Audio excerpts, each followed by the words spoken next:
a todos, compañeros. Perdonad por el pequeño retraso, ya son las 6:30, vamos a comenzar este acto.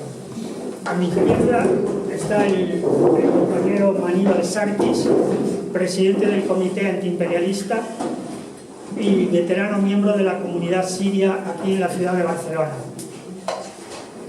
El compañero embajador de la República Bolivariana de Venezuela, el doctor Mario Isea. Y a la izquierda de la mesa, el escritor Carlos Mirence, el actual embajador de la República de Nicaragua en España.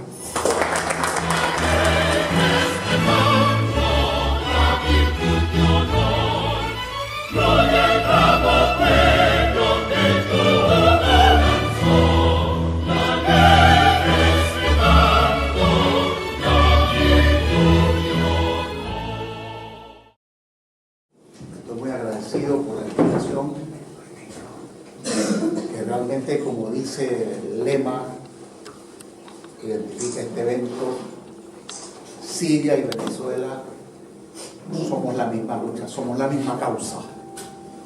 También Nicaragua y Venezuela y Siria y Cuba y todos los países, todos los pueblos que luchan por defender su soberanía, su dignidad, el derecho a construir su futuro, su destino libremente, el respeto a la autodeterminación que está siendo pisoteada por quienes, revalidos de su poderío militar, nuclear, económico, se burlan del derecho internacional, del derecho de los pueblos, del derecho de la gente, y tratan de imponer por la fuerza su modelo de mundo unipolar, hegemónico,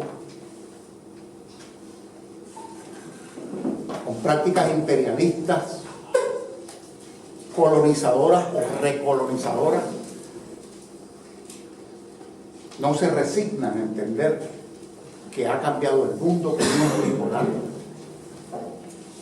y que los pueblos tenemos derecho a vivir bien, a vivir con dignidad, como sostenía el comandante Chávez y Fidel, Sandino, Evo Morales, que todavía está en batalla, y todos los precursores de la independencia de los pueblos latinoamericanos, y todos los luchadores por la libertad en todo el planeta, en Siria, por supuesto que también. Quería decir que ya no es posible poner en duda que en Venezuela se está realizando una actividad criminal, o contra Venezuela, una actividad criminal sin precedentes. Somos objeto de una guerra multidimensional, global, que tiene varios años en desarrollo ya sin guardar las formas, realizada de manera abierta y descarada. En Siria, desde 2011 hemos presenciado también una brutal agresión por las potencias imperiales que afortunadamente el pueblo sirio está derrotando a un costo muy alto. La guerra en Siria no quiere el imperialismo que termine, no deja que termine, porque los fabricantes y vendedores de armas, los que basan su bienestar económico o sus ganancias, su acumulación en la venta de armas, necesitan fabricar guerras para tener mercado a las armas. Donde no hay guerra las inventan, y donde las hay tratan de que nunca termine. Hoy Venezuela se prepara para un escenario similar al que ha sufrido Siria en los últimos años. Estamos amenazados con particularidades, detalles, con un plan de acción similar al que se ha intentado o se ha desarrollado en Siria producto de las políticas imperiales. Hay rasgos muy notables que son comunes. Se infiltran grupos de mercenarios terroristas, atacan nuestros servicios públicos, nuestro sistema eléctrico, nuestro sistema de distribución de agua potable, la distribución de alimentos, de medicinas. Se asesinan selectivamente líderes populares en el campo o en las ciudades o en las universidades. Se instiga o se promueve la traición. Se trata de que nuestros militares, magistrados, funcionarios importantes traicionen la patria. Se trata de sobornarlos, chantajearlos, se les amenaza o se les ofrece riqueza o supuestos estándares de vida, la Green Card norteamericana, supuesta amnistía, perdón por supuestos delitos tales como trabajar para pagar la deuda social acumulada en países donde por muchos años hubo la exclusión, a pesar de la riqueza acumulada en pocas manos o transferida a las transnacionales del petróleo. Se comete un gran delito, decía Michel Colón, de los 7 pecados de Chávez, entre otros, tratar de redistribuir la riqueza, construir bases materiales para la igualdad de oportunidades. No basta con que la ley o los principios religiosos que cada uno tengamos, decimos de pronto somos iguales ante Dios o somos iguales ante la ley. No basta con declararlo. Para que seamos iguales tiene que haber igualdad de oportunidades. Porque un niño rico, hijo de ricos, tiene oportunidades que no tiene el hijo del excluido, del pobre. Tiene que construirse condiciones materiales, y cuando el Estado y un gobierno dirige un Estado en ese sentido, redistribuir la riqueza para crear bases materiales, es declarado enemigo del sistema imperante, enemigo del capitalismo, enemigo del imperialismo, objeto de la agresión del imperialismo. Se han creado en muchos casos organizaciones para tratar de deslegitimar nuestras instituciones, nuestro gobierno legítimo. No se reconocen elecciones. Yo recuerdo que hubo una elección en Siria donde el pueblo votó, creo recordar que cerca del 70% a favor de su gobierno, y se decreta que no tiene validez. Igual se hace en Venezuela, donde se decreta que se desconoce la reelección del presidente Nicolás Maduro, aunque haya habido un porcentaje de participación mayor que en la elección, por ejemplo, de Macri o del presidente Piñera de Chile o de Donald Trump.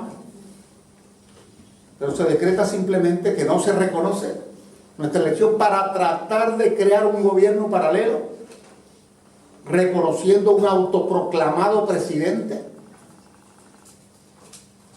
con la intención de legitimar la confiscación de nuestros recursos en el exterior y de legitimar la petición de una intervención extranjera.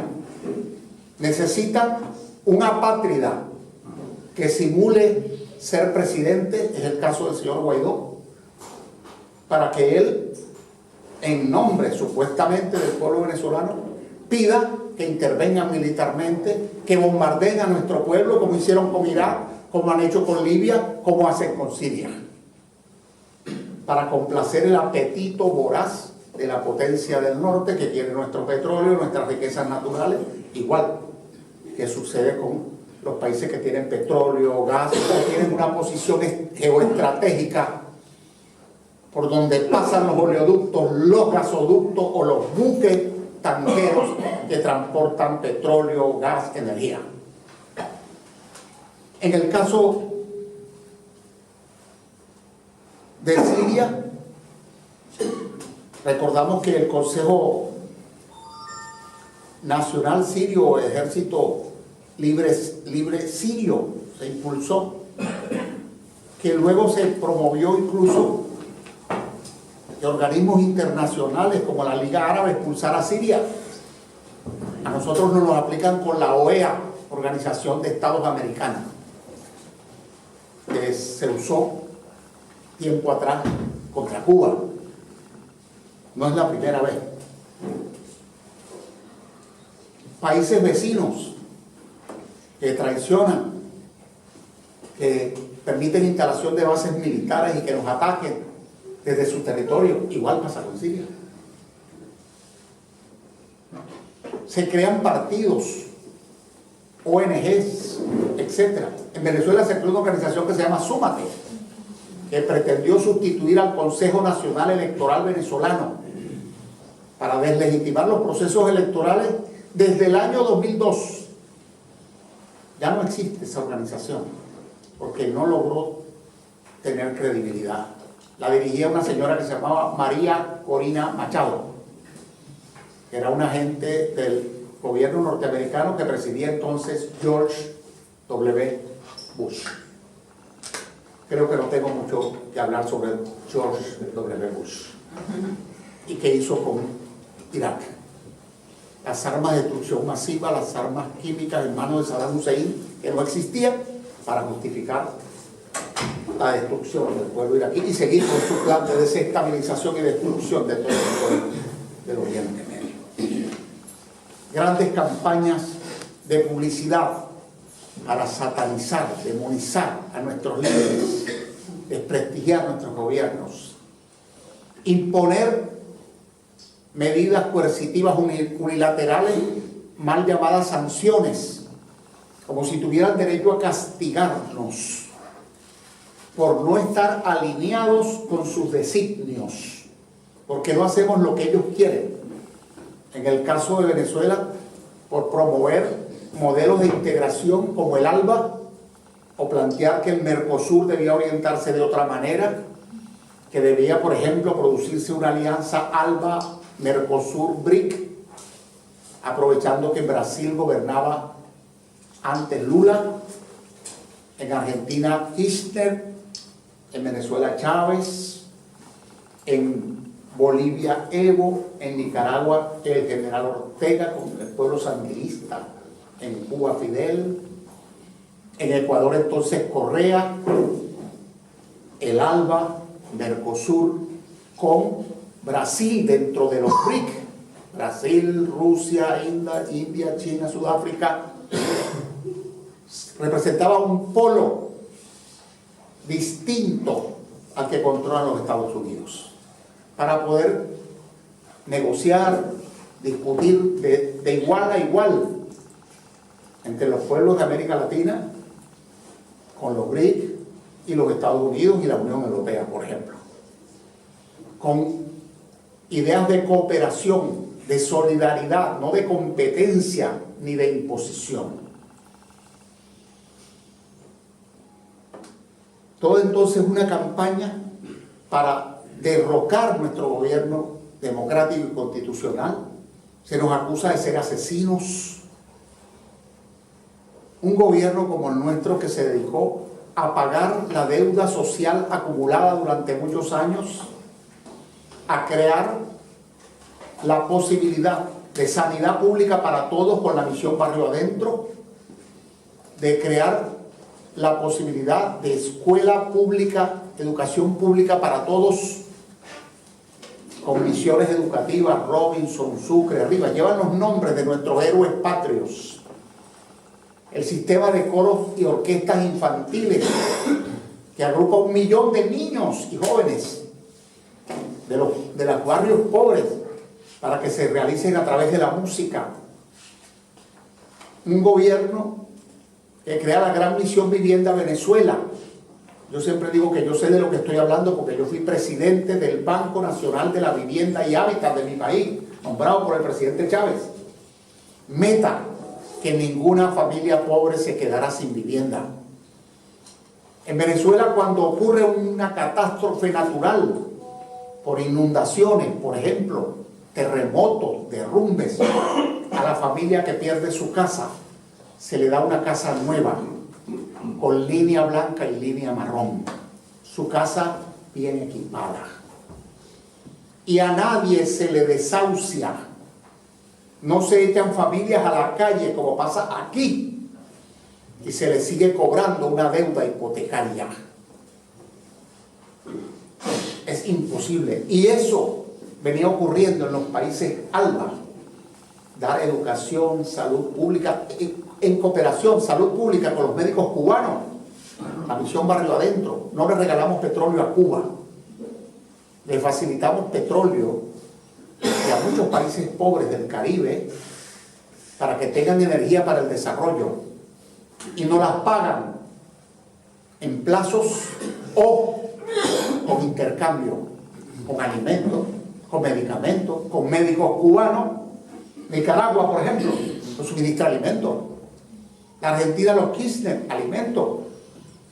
Los dominicanos nos suministraban acero para las viviendas. Aunque los dominicanos no producen acero, cambiaban turismo por acero y nosotros le dábamos petróleo y ellos nos daban acero. Es una manera muy distinta de cooperar, es la solidaridad, no es simple comercio. La verdadera crisis humanitaria, porque se ha querido simular que en Venezuela hay una crisis humanitaria y que entonces hacía falta la intervención, la ayuda humanitaria de los Estados Unidos y sus aliados, en Libia, en Irak, en Siria, en Venezuela, en Nicaragua. Nicaragua se autoabastece de alimentos, por ejemplo.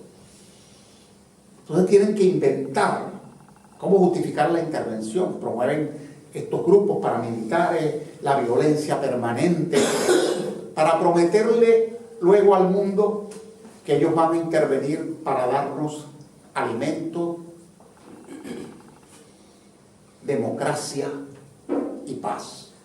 Esas fueron las palabras de George Bush para intervenir Irak. Les daremos alimentos, medicinas y democracia. Pregunto, ¿qué había antes y qué hay ahora? En Irak, ¿qué había antes en Libia y qué hay ahora? ¿Cómo estaba? Ayer estaba viendo unas fotos hermosas de Alepo y de otras ciudades, de Siria, y después viendo las fotos recientes de la destrucción que causaron. De modo que hay demasiadas similitudes. Nos bloquean económicamente,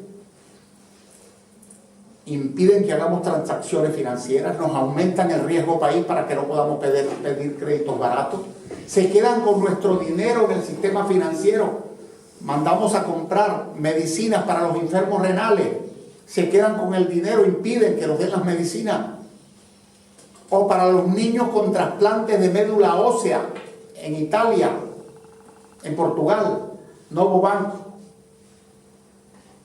Nos confiscaron millones de dólares y de euros destinados a pagar trasplantes de niños de médula ósea. Han muerto niños.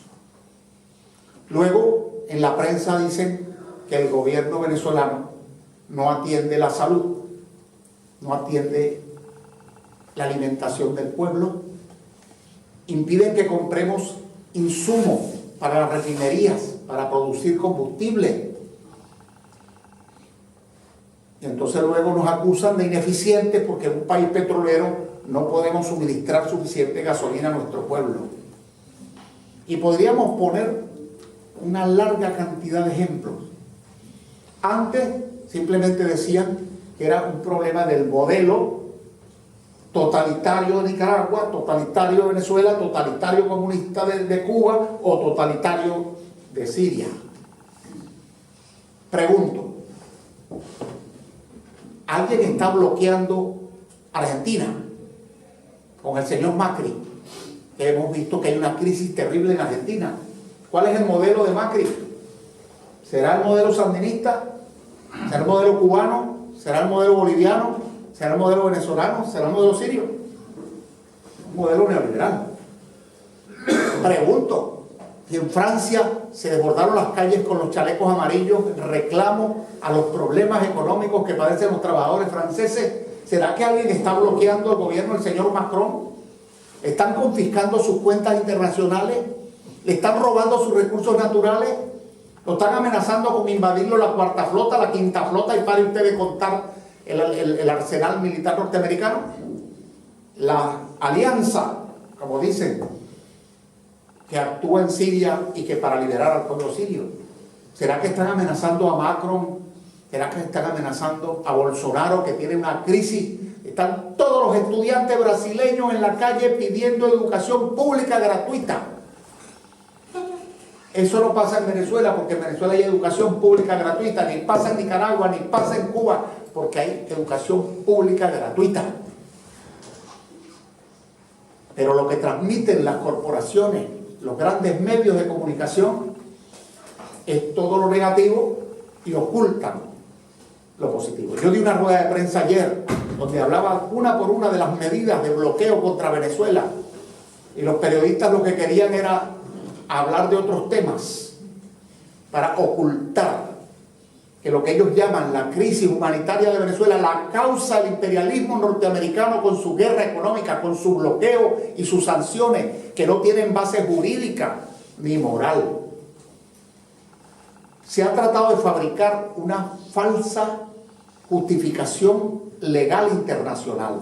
Desde el 2014 se aprobó una ley para la protección de los derechos humanos en Venezuela, la aprobó el Congreso de los Estados Unidos, una ley extraterritorial que vayan a cuidar los derechos humanos de los americanos afrodescendientes que matan 500 jóvenes negros en las calles de Estados Unidos, la policía, porque les da la gana, por racismo. Y luego aprueban una orden ejecutiva de Obama que nos declara amenaza inusual contra la seguridad de los Estados Unidos, y de eso se deriva el supuesto derecho a sancionarnos, a robarnos nuestra riqueza, a robarse la empresa Citgo, que tenía miles de estaciones de servicio de gasolina en los Estados Unidos, a decomisarnos el dinero en los bancos ingleses, que nos han decomisado 1.200 millones de dólares en oro, y en 9 bancos nos tienen secuestrados más de 5.700 millones de dólares. ¿Cómo compramos medicinas? ¿Cómo compramos alimentos? Y luego dice, es que el régimen, el gobierno de Maduro, inhumano, genera una crisis. Hay que intervenir para proteger al gobierno, al pueblo venezolano. No quieren proteger a ningún pueblo venezolano, ni al pueblo sirio, ni al pueblo nicaragüense. Quieren proteger los intereses del sector financiero internacional y del peor sector económico del mundo, el aparato industrial militar de los Estados Unidos, que fomenta todas estas guerras para vender, como hemos dicho antes, sus armas.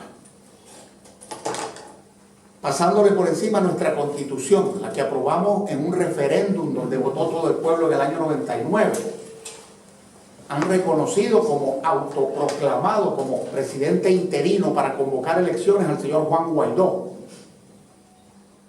con un plazo de 30 días para convocar elecciones.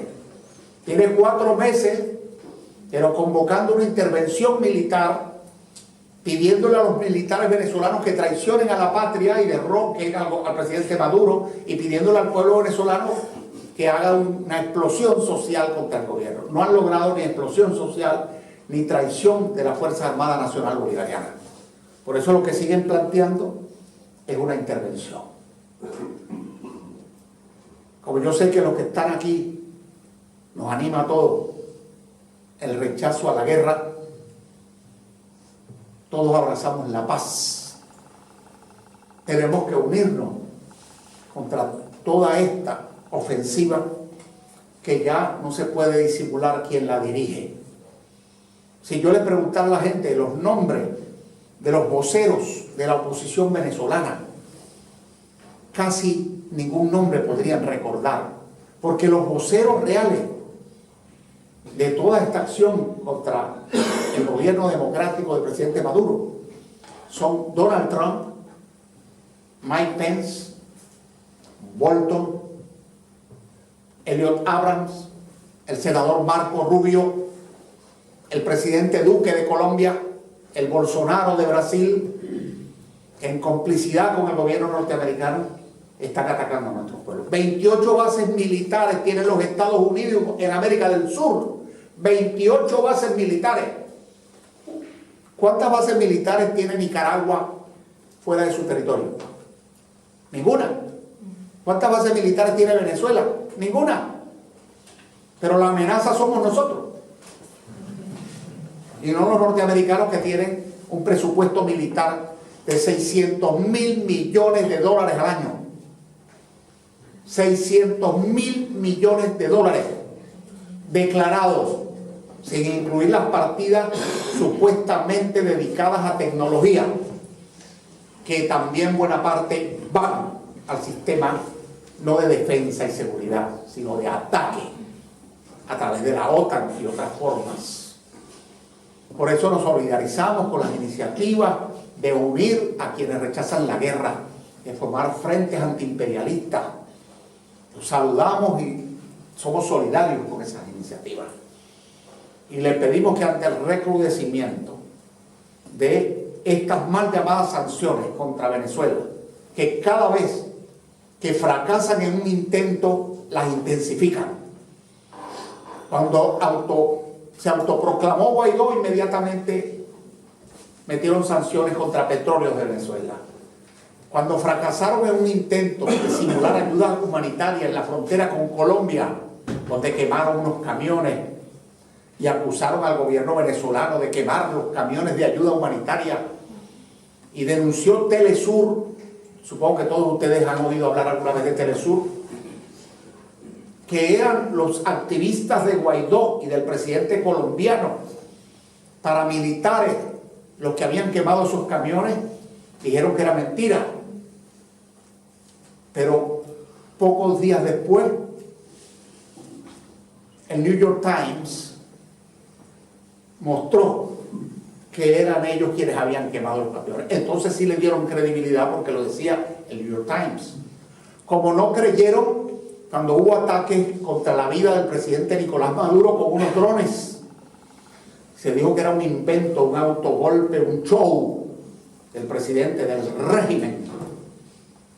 Régimen es sistema, pero cuando se dice régimen así, es para asociarlo con Franco o con Pinochet. Aquí hay un régimen monárquico, allá hay un sistema republicano presidencialista. Se dijo que era el régimen, había inventado un show, hasta que CNN dijo que realmente había habido un ataque, un intento de magnicidio contra el presidente. Como lo dijo CNN, pasó a ser verdad. Y así sucesivamente, cada vez que nosotros derrotamos un intento, el último fue el 30 de abril, donde el señor Guaidó con Leopoldo López, dirigente de la ultraviolencia derechista venezolana, se presentaron cerca de una base aérea a pedirle al pueblo, engañándolo, diciendo que habían tomado la base, que fueran a la base aérea para derrocar al gobierno. El senador Marco Rubio, desde Estados Unidos, también en su Twitter puso: está abierta la base de la Carlota, que así se llama, para que el pueblo venga a tumbar a Maduro. Semejante irresponsabilidad. Si tuviésemos un gobierno tiránico y asesino, ¿qué hubiera pasado? ¿Qué pasaría si un político español convoca por televisión una madrugada a que vaya la gente a la base de Rota? ¿Qué pasaría con los que vayan? ¿Qué clase de tiranía la nuestra? Que están algunos detenidos y otros están escondidos o son huéspedes de las embajadas de algunos países, que son cómplices abiertos o tienen una actitud ambigua frente a lo que pasa en Venezuela. Nosotros hemos venido exhortando a los países democráticos a que respeten el derecho internacional, a que respeten el derecho a la autodeterminación de Venezuela, su soberanía, y de nuestros pueblos en general a forjar en paz nuestro destino. Eso es lo que estamos reclamando y por eso muy contento de compartir con el embajador de Nicaragua, porque hoy es el día de nuestro querido Augusto César Sandino, y también con el representante del amado pueblo de Siria, por quien el presidente Chávez tenía predilección. Que sabía lo que se estaba haciendo con Siria y por eso convirtió en causa común del pueblo chavista, del pueblo bolivariano, la causa del pueblo sirio, como es la causa del pueblo cubano, del pueblo nicaragüense, del pueblo boliviano, de los pueblos pobres del Caribe, de todos los pueblos del África que luchan por defender su soberanía y la posibilidad de construir un mundo multipolar, pluricéntrico, no hegemónico, democrático y solidario. Por eso yo tengo que decir aquí que viva Sandino, que viva Chávez, que viva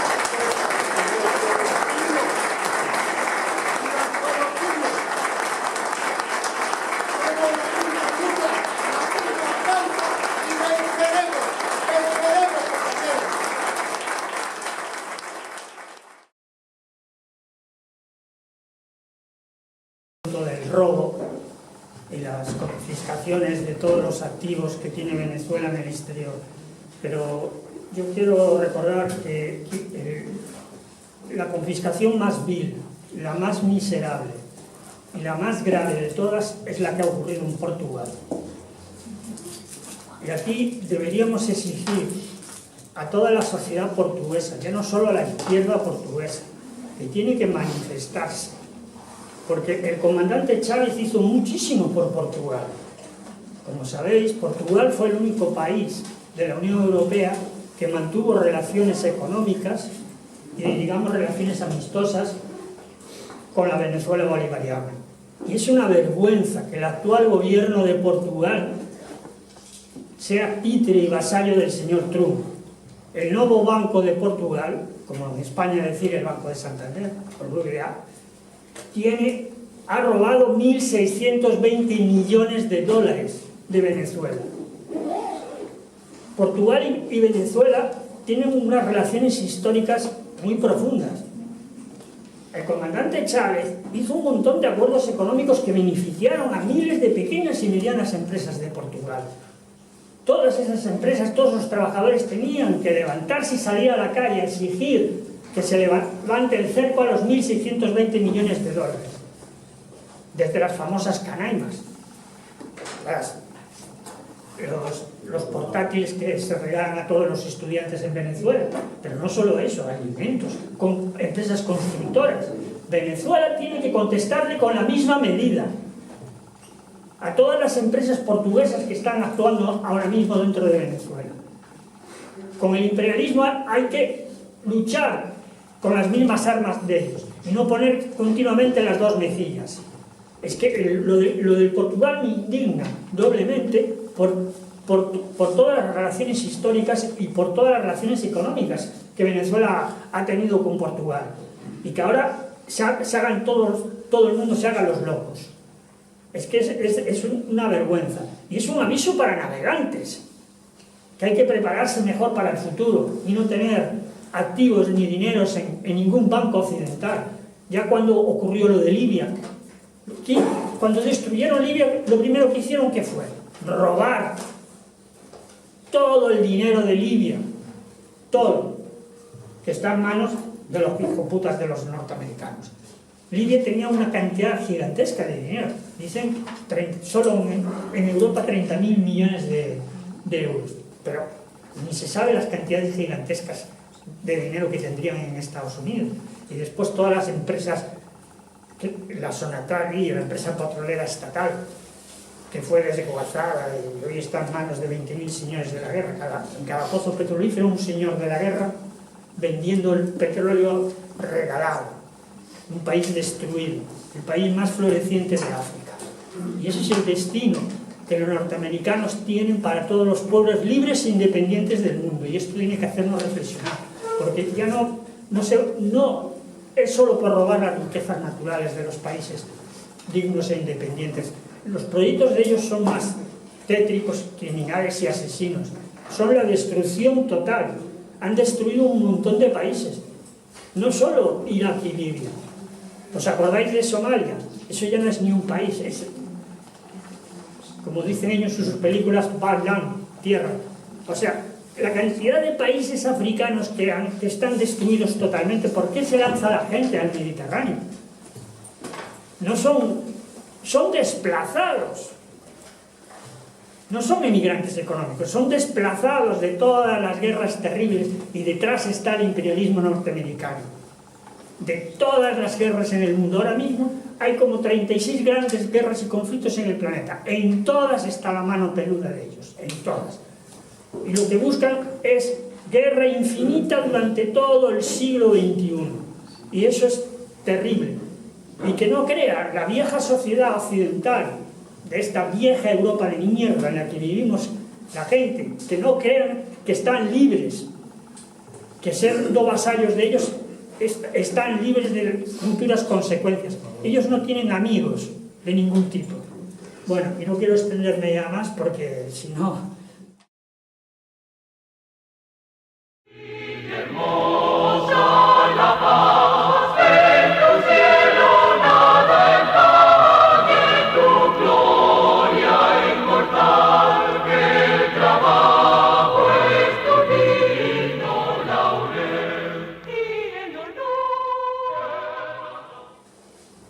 Buenas tardes, hermanos, compañeros. Como dijo el embajador Maricea, el día de hoy estamos celebrando el 124 aniversario del nacimiento de Augusto C. Sandino. Emblemático y sintomático que se ha escogido precisamente esta fecha para realizar este acto en solidaridad con los pueblos que en estos momentos estamos en resistencia, ¿verdad? Principalmente en nuestra América, tres pueblos que nos han denominado la troika de la tiranía. Es la etiqueta, es el arquetipo y es la forma en que el imperialismo o colonialismo, como nosotros le llamamos estadounidense, nos ha denominado, la troika de la tiranía. Cuba, Venezuela, Nicaragua. Y tienen ahí también guardado al hermano pueblo boliviano, viendo a ver qué pasa para en algún momento también posiblemente atacarlo, ¿no? Ya están empezando con sus peroratas, ¿no? Y desde luego mandando mensajes, ¿no? Que bueno que el pueblo de Bolivia dijo que no, precisamente para luego traerlo. Ese es en gran medida el mecanismo, los dispositivos que el imperialismo colonialismo ha utilizado con nuestros pueblos desde su fundación, ¿no? El mismo Thomas Jefferson, cuando uno lee, por ejemplo, a un historiador estadounidense como William Appleman Williams, o sea, un libro que yo recomiendo muchísimo, que se titula El imperio como forma de vida, ¿no? William Appleman Williams, un historiador serio, ¿no? Considerado uno de los mejores historiadores estadounidenses, marginado desde luego por el establishment, ¿no? Por el oficialismo estadounidense, porque él desnuda ahí precisamente los mecanismos y los dispositivos que siempre ha utilizado el imperialismo para mantener, dice, sometido a lo que ha considerado en gran medida su patio trasero, que es en este caso nuestra América, y en particular Centroamérica. Y dentro de Centroamérica vamos a enfatizar nosotros en Nicaragua, vamos a explicar por qué realmente y cómo con Sandino, que vamos a hablar de él, y cómo Sandino se reactualiza, cómo Sandino tiene hoy una enorme vigencia en la lucha que nosotros estamos en estos momentos desarrollando. Entonces, hermanos de la solidaridad y hermanos del Comité Europeo de Solidaridad y del Frente Antiimperialista, reciban de parte del comandante Daniel, presidente de Nicaragua, y nuestra vicepresidenta, poeta Rosario Murillo, herederos de los ideales y luchas emprendidas por Augusto C. Sandino en el primer tercio del siglo XX, el más caluroso abrazo. Asimismo, reciban de parte de nuestro pueblo, de la gran familia sandinista, el más fraternal saludo. Es de esa lucha, de ese pensamiento del general Sandino y de su vigencia en la actualidad que hoy vamos a hablar. Sandino, nacido el 18 de mayo de 1895, un artesano, un campesino, un obrero, un mecánico de aviación. Se declaraba originario indígena, nacido y surgido del seno de los oprimidos.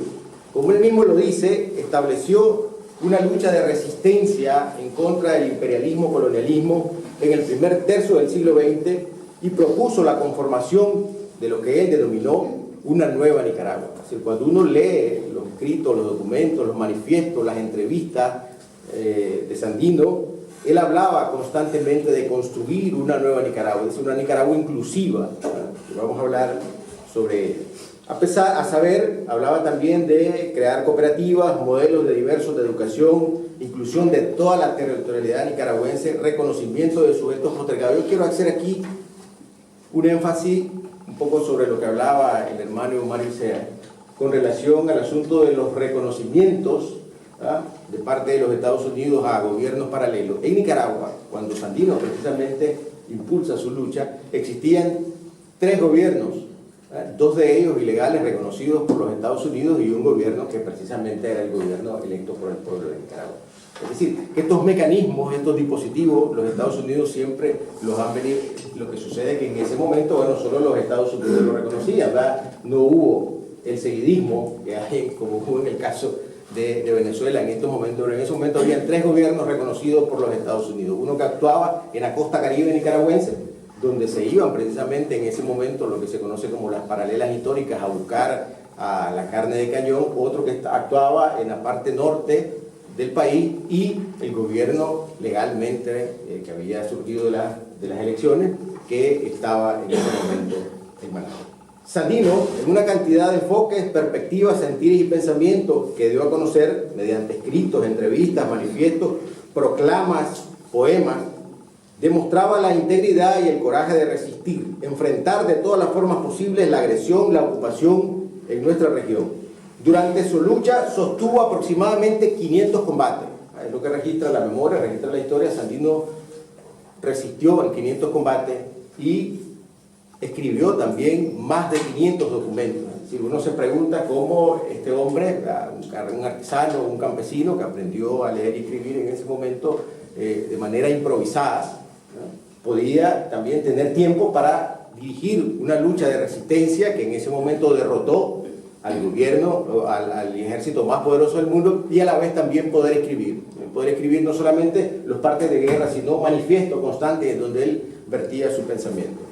Durante sus luchas sostuvo más de 500 combates y concibió, decíamos, igual o más números de documentos en los que vertió su pensamiento. Sentó una posición y un ideario, un sistema reflexivo, un modelo epistemológico, decimos nosotros. Bueno, a Sandino por lo general se le reconoce como el gran estratega guerrillero, ¿verdad?, que derrotó al ejército más poderoso del mundo, pero se ha dejado de lado también el ideario y el estudio del pensamiento de Sandino. Es decir, Sandino es uno de los más grandes pensadores que ha parido en nuestra América. Cuando uno lee, por ejemplo, a algunos historiadores que hacen alguna especie de antología del pensamiento revolucionario y del pensamiento socialista, del pensamiento de nuestra América, muchos de ellos, no todos, muchos de ellos van a incluir a Sandino precisamente como una especie de pivote en Centroamérica de lo que va a ser el pensamiento revolucionario, el pensamiento de resistencia y el pensamiento antiimperialista. Cuando planteó su resistencia, lo hizo no solo con la intención de la expulsión de los marines de nuestra tierra, que era su primer gran objetivo, expulsar a los estadounidenses, sino con el firme propósito de coadyuvar a la estructuración de las condiciones para una nueva Nicaragua, inclusiva, justa, integrada socialmente. Esta Nicaragua es la que hoy, paulatinamente, poco a poco, con el esfuerzo del gobierno sandinista y desde luego con el pueblo de Nicaragua, se ha venido construyendo con el empeño y el esfuerzo y a la vanguardia, decíamos, del frente. Sandino, por principio, evoca y señala no solo las penurias materiales de los sujetos de la época. Por ejemplo, Sandino explica específicamente cuáles son las condiciones en las que él nace. Y hay una anécdota donde él cuenta que él es hijo ilegítimo, podríamos decir, de un hacendado pudiente en Niquinomo y de una peona, podríamos decir, una trabajadora de este señor. Cuando Sandino tiene aproximadamente 10 años, él cuenta la anécdota que dice que va donde el señor y le reclama y le dice que si él es su padre, pues que lo reconozca como tal, ¿no?, que tiene también derecho, al igual que sus hermanos, a tener la educación que tienen ellos para ayudar a su madre. El señor lo abraza y le dice, bueno, sos mi hijo, y se lo lleva. Pero ahí Sandino pues pasa algunas peripecias y cuando miramos, él sale de Nicaragua y cuando nos encontramos va a estar en México, ¿no? En México él va a absorber todo lo que es el pensamiento revolucionario de la Revolución Mexicana pero también en un texto que yo tengo que le titulé Sandino y el pensamiento otro, yo ahí demuestro que el ideario sandinista no solamente se va a alimentar de la Revolución Mexicana, sino que también se va a alimentar de lo que en ese momento era la teosofía, que algunos llaman también la teosofía de la liberación, pero también se va a alimentar de todo el pensamiento y la cultura de los pueblos originarios, primero donde él nace, de Niquinomo. Niquinomo significa precisamente territorio de guerreros, pero también se va a alimentar de los pueblos donde él va a colocar en gran medida lo que va a ser su cuartel general. Sandino tiene, en este caso, una variable fundamental con relación a las personas que convocaban en ese momento a la resistencia o a lo que se conoce en Nicaragua como las paralelas históricas, que eran los partidos tradicionales, el liberalismo y el conservadurismo, que son en gran medida el tipo de mentalidad que pervive dentro de la política tradicional en nuestro país. Entonces él va a romper con eso. Estos partidos lo que hacían era ir a la costa Caribe, como decía anteriormente, para buscar carne de cañón, y Sandino lo que hace es no irse a la costa Caribe, es irse al norte del país y ubicar a la costa Caribe como un sujeto también de resistencia, ¿no? Como un sujeto que participara, digamos, en la lucha de liberación en ese momento. Él rompe totalmente, decíamos, con el esquema que habían establecido las paralelas históricas. Sandino comprendió que la expansión imperialista colonialista se fundaba sobre la desposesión de los pueblos más débiles. Insisto, yo recomiendo leer a William Appleman Williams, porque Appleman Williams ahí desnuda completamente cuál es la complicidad, dice él, entre las élites políticas, las élites corporativas, ¿verdad? Cómo se unen y cómo muchísimas veces, no solamente en la unión para poder invadir, sino que él llega a demostrar ahí que muchísimas veces en el momento en que no se unen, cuando no están de acuerdo, es que por lo general es que explotan las guerras hacia nuestros países, ¿no? Dice, cuando no están de acuerdo las élites corporativas y las élites políticas para saber cómo van a explotar a nuestros pueblos, es que precisamente que esta gente va a la guerra en contra de nuestros países. Entonces, define Sandino el objetivo de su lucha, primero dice, en establecer los derechos del pueblo nicaragüense, iniciando con esto el impulso vital de un movimiento permanente que llegará hasta hoy, por restituir los derechos de la gente y por lo tanto de mejorar las condiciones de vida, trabajo y producción de los ciudadanos. La resistencia se presenta como reivindicación de la dignidad del pueblo nicaragüense en plena crisis del modelo promovido en ese momento por las élites partidarias de la época. El propio Sandino, bien decíamos, sufrió constantemente estos bemoles. Sandino, en uno de sus mensajes más contundentes que le dirige al movimiento estudiantil mexicano en 1930, dirá que el imperialismo reviste aspectos diferentes en las contradicciones que lleva su propia organización, basada en la explotación de los países coloniales y que cuenta para su explotación con algunos gobiernos de tales países y por lo que respecta a la América Latina con la abyección de muchos gobiernos. En esta intervención, Sandino nos exhorta a pensar el colonialismo e imperialismo como magnitudes sustanciales de la explotación y empobrecimiento de los países, al igual que advierte del contubernio de los gobiernos de tales países.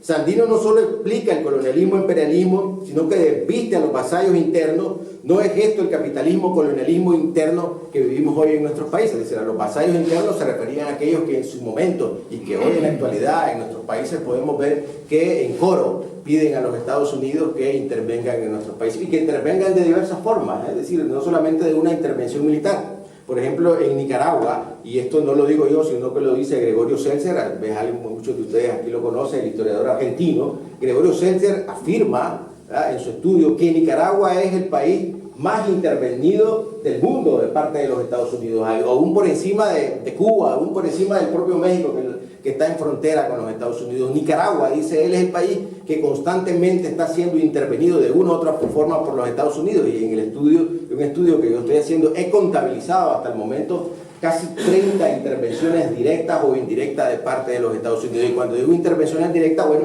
es que llegan sus personeros, por ejemplo, a nuestro país y dicen, bueno, ustedes tienen que votar por tal persona. En los años 90, por ejemplo, llegó nada más y nada menos que Colin Powell y dijo que si el pueblo nicaragüense votaba por el sandinismo, es decir, la guerra podría volver a nuestro país. Si eso no es intervencionismo, pues no sé qué otra cosa podrá ser, ¿verdad? En otro documento había dicho, todo gobierno impuesto por un poder extraño velará por los intereses del poder que lo impuso y nunca por los intereses colectivos de los hijos de los pueblos. somete al imperialismo, colonialismo y al capitalismo a un inexorable juicio en el cual reseña las formas de sometimiento o subalternización que nuestros pueblos han sufrido durante los siglos de constitución de su sociedad y ciudadanía. Bien dice en una carta a Froilán Turso en 1928, son los peores enemigos de nuestros pueblos, y cuando nos miran en momentos de inspiración y que nos buscamos con sinceros impulsos de unificación, ellos remueven hondamente asuntos pendientes de manera que se encienda el odio entre nosotros y continuemos desunidos y débiles y por lo tanto fáciles de colonizar. O sea, si eso no es vigencia de ese momento con lo que estamos viviendo hoy, con lo que vive el hermano pueblo de Venezuela, es decir, con lo que vivimos todos los pueblos en resistencia, pues ahí Sandino ya lo apuntalaba. Citemos la confesión de uno de los jefes de los marines que participó en la guerra de intervención en Nicaragua. Fíjense bien lo que dice Schmidt-Lebuter en una de sus memorias, ¿verdad? Después de las intervenciones en Nicaragua, en Dominicana, él dice lo siguiente, esta es una cita literal. He servido, dice, durante 30 años y 4 meses en las unidades más combativas de las Fuerzas Armadas norteamericanas, en la infantería de marina. Tengo el sentimiento, dice, de haber actuado durante todo ese tiempo de bandido altamente calificado al servicio de los grandes negocios de Wall Street y sus banqueros. En una palabra, dice, he sido un pandillero al servicio del capitalismo. De tal manera, en 1914 afirmé la seguridad de los intereses petroleros en México, este señor. Contribuí a transformar Cuba en un país donde la gente del National City Bank podía birlar tranquilamente los beneficios. Participé en la barrida de Nicaragua de 1902 a 1912 por cuenta de la firma bancaria de la International Brown Brothers. Es más, en ese tiempo la prensa estadounidense llamaba a Nicaragua, así, con esa manera, la República de los Hermanos Brown. Cuando uno va e indaga los periódicos de esos momentos estadounidenses, así se refería a nuestro país, como la República de los Hermanos Brown, porque eran quienes tenían los grandes empréstitos y por lo tanto eran quien tenía empeñado a nuestro país. En 1916, dice, por cuenta de los grandes azucareros norteamericanos, aporté a la República Dominicana civilización. En 1923 enderecé, dice, los asuntos en Honduras e interés de las compañías fruteras norteamericanas. En 1927 en China afiancé los intereses de la Standard Oil. Nos ha ido bastante bien con Luisiana, dice, Florida, Texas, Hawái y California. Y el tío Sam puede tragarse a México y Centroamérica con Cuba y las islas de las Indias Occidentales como postres y sin intoxicarse. Fui premiado, dice, con honores, medallas y ascensos. Pero cuando miro hacia atrás, considero que podría haber dado alguna sugerencia a Al Capone. Lo dice este señor. Él, como gángster, dice, operó en 3 distritos de una ciudad. Yo, como marine, actué en 3 continentes. El problema es que cuando el dólar estadounidense gana apenas el 6%, aquí se ponen impacientes y van al extranjero para ganarse el 100%. La bandera sigue al dólar y los soldados siguen a la bandera. Fin de cita. Es decir, es una cita literal de las memorias de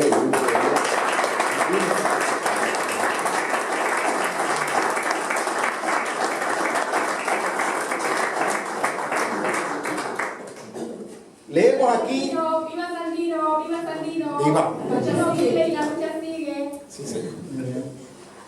Leemos aquí no solo la trayectoria del imperialismo, colonialismo, capitalismo en nuestro continente, sino sus mecanismos perversos para evitar la unidad de los pueblos de nuestra América, que no les permite conseguir su propio desarrollo. Es la aplicación de lo que un autor como David Harvey llama la desposesión. ¿Acaso no hay aquí una aproximación clara a acontecimientos que el embajador se refería, a la consolidación de la CELAC, de la UNASUR, de la ALBA, donde dice Sandino, bueno, cuando nos ven que nosotros nos estamos uniendo, cuando ven que nosotros estamos tomando forma, es decir, como pueblos en resistencia, como pueblos que venimos buscando un desarrollo diferente, entonces nos hincan el diente ahí y nos buscan cómo desunir, primero entre nosotros como país y desde luego también a nosotros como pueblo de manera interna, ¿no? Me refiero al pueblo de Venezuela, buscan siempre cómo dividirlo. Yo he escuchado, por ejemplo, algunos personeros que han llegado a mi país y que luego terminan diciendo, es que hay 2 Nicaraguas. Eso de las dos Nicaragua a mí me suena muchísimo, ¿no? Dice más o menos por dónde viene ese asunto de las divisiones, ¿no? El divide, siempre tenés que tener dividido a los pueblos, es decir, y jamás los debes de tener unidos. Sandino, al igual que el poeta Rubén Darío, alertaron a las futuras generaciones de nuestros pueblos. De esto derivamos que la resistencia en contra del imperialismo colonialismo planteada por Sandino desde todos los ángulos es una fuente importante para comprender el discurso nuestroamericanista que tiene su origen en esa época y que nos llega hasta hoy, puesto que tanto en la resistencia como en los planteos de la misma se encuentran una variedad de símbolos, imágenes, ideas y discursos de una identidad que tiene como contraparte indispensable para su definición la crítica y la resistencia al imperialismo. No obstante, la lucha sandinista no solo va a estimular el discurso identitario, sino también los movimientos en todo el continente y en el mundo. Mediante sus documentos y la lucha, Sandino va a proyectar una reflexión de inscripciones ideológicas y posiciones filosóficas sociales de compleja articulación. Es fundamental comprender que tanto la resistencia, la liberación y desde luego la justicia, la democracia y el cambio son una plataforma vital en la propuesta programática que asume Sandino y posteriormente el sandinismo como movimiento social, político, cultural y lo que nosotros llamamos escuela de pensamiento. Las formas que fueron tomando la noción y la perspectiva liberadora, libertaria en la acción y el pensamiento de Sandino son variadas y altamente valiosas en lo que significa su cohesión y legado. Precisemos algunas interpretaciones. Sandino establece que en el momento que desarrolla su lucha, solamente arriesgando la vida se consigue la libertad y liberación de la nación nicaragüense y por extensión del continente. Se da aquí la construcción de una experiencia en la que dos mundos, agresión imperialista frente a resistencia nacional, devienen conciencia plena. Cuando habla de causa, plantea el derecho de la dignidad de los pueblos y la necesidad de alcanzar tales objetivos. Así que en una de sus referencias dice: estamos pues con los mejores propósitos de que nuestra lucha contra el imperialismo de Nicaragua tome el carácter de la lucha antiimperialista en una firme acción revolucionaria de las masas a nivel continental y luego dice a nivel mundial.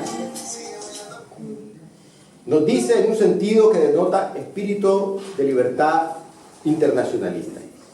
En este contexto, el estudioso estadounidense Neil McCullagh afirma: Sandino fue en todo respecto un fenómeno completamente nuevo para el cuerpo de marines y para los Estados Unidos en su época. Era experto de la guerra de guerrilla. Bueno, era tan experto en la guerra de guerrilla que cuando uno lee a Ernesto Che Guevara, él le rinde tributo y le rinde homenaje. Él dice: la guerra de guerrilla, ¿verdad?, que yo, el Che, puse en práctica, tiene su antecedente inmediato y se tiene su maestrazgo precisamente en Sandino. Es decir, él estaba diciendo ahí: bueno, yo no inventé esto, sino que yo al final lo he venido perfeccionando, pero quien lo arranca en las guerras de resistencia en nuestra América fue precisamente Sandino. Es mucho más comprensible en la década de 1960 que en 1920. Probó ser el victorioso por razón de esta verdad desagradable al paladar. Los marines frustrados han llegado a comprender, decía McCullagh, que Sandino, bandido, patriota o Don Quijote, fue un adversario digno de su acero, un maestro de la guerra en la selva, un líder guerrillero de estatura. Fijémonos bien a quienes derrotó Sandino, para que nosotros nos hagamos una idea, es decir, del nivel de resistencia que el pueblo nicaragüense siempre ha tenido en contra del imperialismo colonialismo. Derrotó nada más y nada menos que a generales y mariscales que habían salido victoriosos de la Primera Guerra Mundial, que habían ganado junto a los Estados Unidos la Primera Guerra Mundial y que fueron trasladados precisamente para tratar de dominar o de domeñar a la lucha sandinista. Entre ellos tenemos a los siguientes: general de división Logan Phelan, comandante general del Departamento del Pacífico, sirvió durante la Guerra Hispanoamericana, la guerra de 1898, donde los Estados Unidos tiene la guerra con España y arrebata las últimas colonias a España. También sirvió en la ocupación en Veracruz en 1914 y en la Primera Guerra Mundial estuvo al mando de las tropas durante la batalla de Buena-Bú, considerado un monumento de batalla dentro de la guerra, dentro de la historia militar estadounidense. En 1927, Phelan tomó el mando de la Segunda Brigada en Nicaragua. Después de 4 meses fue transferido al Comando de Marines Carolina del Sur, cargo que ocupó desde septiembre de 1927 hasta enero de 1928. Luego regresó a Nicaragua y asumió el mando de la brigada por segunda vez, sirviendo ahí hasta marzo de 1929. Para esta segunda gira en Nicaragua, Phelan sirvió otra vez, le entregaron una medalla por sus servicios distinguidos, dice, en Nicaragua. Es tal el impacto y la repercusión de la lucha de Sandino que en su época, desde Moscú, el Sexto Congreso Mundial envió el fraternal saludo a los obreros y campesinos de Nicaragua y al ejército general del general Sandino. El primer Congreso Internacional Antiimperialista en Frankfurt, Alemania, adornó su estrado con una bandera de los Estados Unidos capturada por Sandino. Recibió felicitaciones de Nehru, de Katai y de Madame Sun Yat-sen. En 1928, las tropas de Kuomintang en China entraron victoriosamente en Pekín, llevando en alto un enorme retrato de Sandino.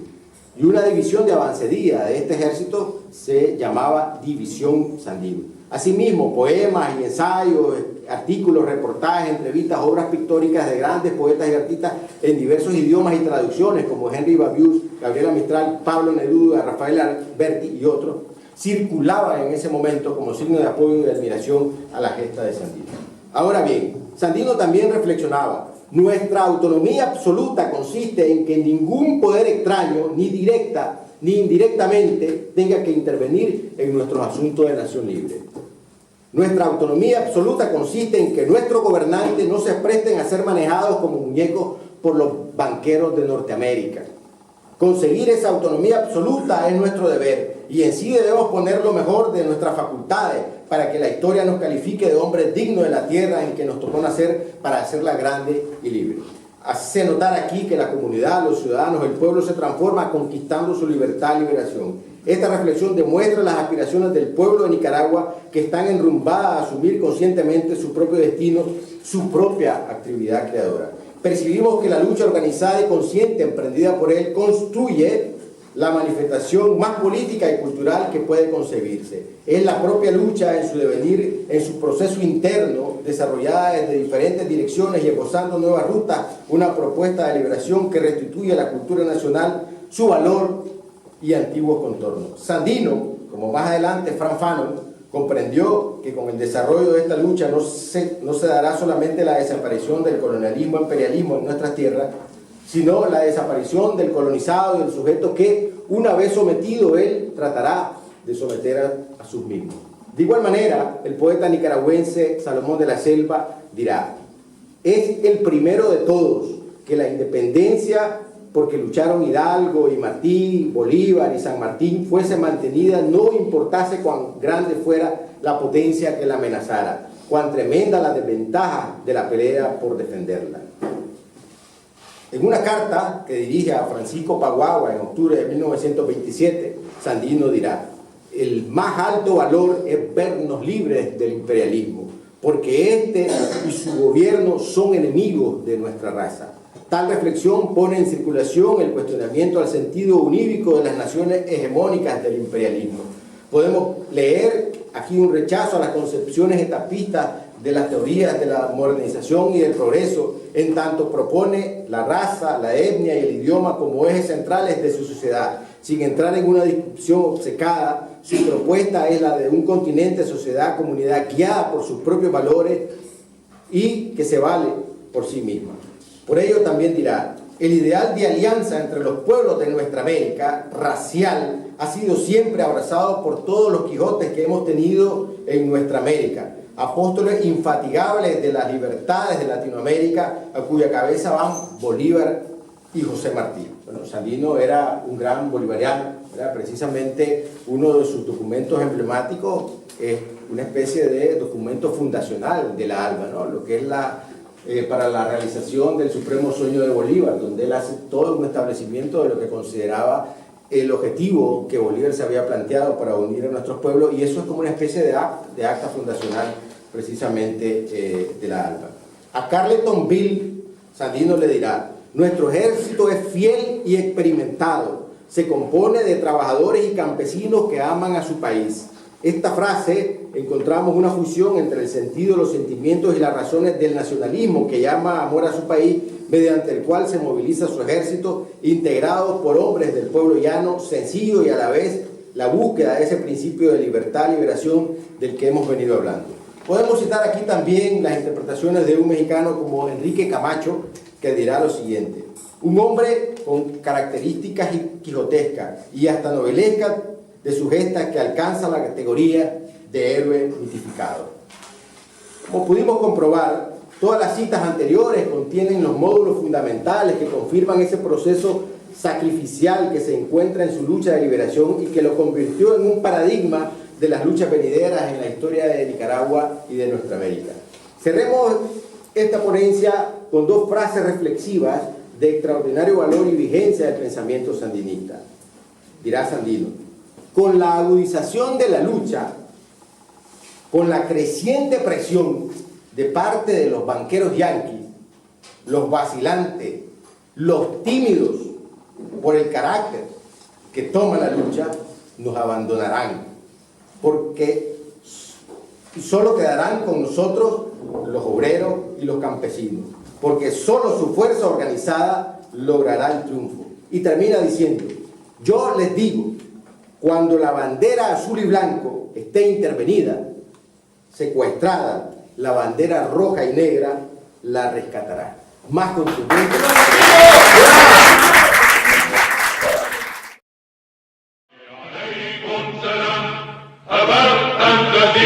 النفوس الكرام عرين العروبة بيت حرام وعرش الشموس حما لا يضام فروج الشباب فروج العلم تحاكي السماء بعالي الثناء فروج الشباب فروج العلم تحاكي السماء Siria, que hemos hablado aquí más de una vez, y la relación también con lo que está ocurriendo en Venezuela y también lo mismo en Nicaragua, en Cuba o en cualquier país latinoamericano que el imperialismo lo tiene bajo su mirada para detener su desarrollo, su progreso, etc. Entonces yo cuando hablo de Siria realmente hablo no de la Siria actual, ya lo he dicho más de una vez, sino de la Siria natural, de la Siria de la media luna fértil que ocupaba una extensión desde los Montes Toros en lo que es Turquía actual, que Turquía no existía entonces, hasta la península árabe y hasta el Sinaí prácticamente. Entonces era una situación geoestratégica, geopolítica envidiable que enlazaba Asia con Europa y con África. Entonces, al tener esta situación y formaba una parte fundamental de la ruta de la seda, siempre ha sido una zona geográficamente apetecible por todos los imperios y todos los colonialistas durante toda la historia. Entonces, para no alargar mucho la cosa, allí han pasado, como ustedes saben, todos los imperialistas, desde lo más antiguo hasta la actualidad. Entonces, voy a centrarme en los finales ya del siglo XIX, después de que los otomanos ya habían llegado a la zona, los turcos ya en su camino haciendo sus guerras, avasallando los pueblos que encontraban en ello, hasta llegar a la zona nuestra. Entonces, antes de esto, pues tuvieron que terminar con el Imperio Bizantino. Ustedes saben que cayó por el 1478, me parece, el Imperio Bizantino. Entraron los otomanos entonces a Constantinopla y después pues ya iban a hacer su imperio a expensas del mundo árabe actual y hasta el centro de Europa. Todos ustedes saben más o menos la historia, pero lo que nos toca a nosotros, los otomanos entonces, emprendieron para luego enlazar con lo que hay de árabes, sirios, palestinos, jordanos, fundamentalmente en Latinoamérica, empezaron las liquidaciones de muchas etnias y religiosas. Sobre todo cometieron unas limpiezas étnicas, religiosas, prácticamente de exterminio, tal como está documentado por la estudiosa Rim Arnoux. En aquellos tiempos los otomanos pues masacraron a los asirios, a los siriacos, a los caldeos, a los maronitas, a los armenios, aunque últimamente más que nada se citan las matanzas de los armenios, pero en total los otomanos pues masacraron a más de 6 millones de personas y fueron expulsados de sus tierras otros 24 millones de personas, con lo cual esto justifica la llegada de los kurdos a esta zona. Entonces en 1850-60 incluso armaron a los drusos para exterminar los cristianos en el Líbano actual. El Líbano no existía, era todo la Siria natural, y fueron las emigraciones a partir de entonces a los países latinoamericanos fundamentalmente. Nosotros actualmente pues puede haber en Venezuela mismo más de 2 millones o hasta 4 millones, porque muchos se fueron con un laissez-passer o con un papel que dice que son otomanos. No se sabía que eran sirios, ni libaneses, ni palestinos. Solamente decía que eran otomanos y por esto los llaman en Latinoamérica los turcos. De estos hay en Argentina, en Brasil, en Venezuela, en México. Bueno, yo mismo, mi abuelo está enterrado en México, mi padre vivió 5 años en Venezuela, tengo primos hermanos a cientos ya viviendo en Venezuela actualmente, lo mismo en Caracas, que en Coro, que en Opata, que en Barcelona o en Valencia, bueno, en todos los estados, y como ellos saben, el compañero Mario, pues ha habido un vicepresidente de origen sirio con el presidente Maduro, hay un fiscal, bueno, etcétera, etcétera. O sea, allí están metidos en la vida política, económica, etcétera, del país donde están. Ha habido un presidente en Argentina, otro en Brasil, otro en Ecuador. Bueno, lo que quiere decir que no son unos emigrantes recientes, sino llevan allí más de 5 generaciones y ya se cuentan, pues, se puede decir que entre los países latinoamericanos puede haber 20 millones o 30 millones de árabes, sirios, palestinos, jordanos, etc. Iraquíes también. Entonces, esto nos une totalmente en la lucha contra el antiimperialista.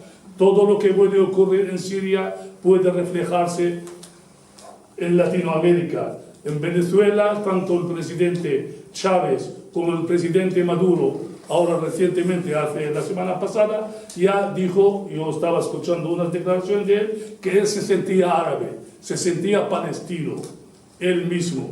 El presidente Chávez ya vino también más de una vez a Siria, se fue al sur de Siria, a Sueida, etc. Bueno, porque también parecía que había unos orígenes lejanos o lo que sea. Lo que quiere decir que la lucha contra el imperialismo es vuestra y es nuestra.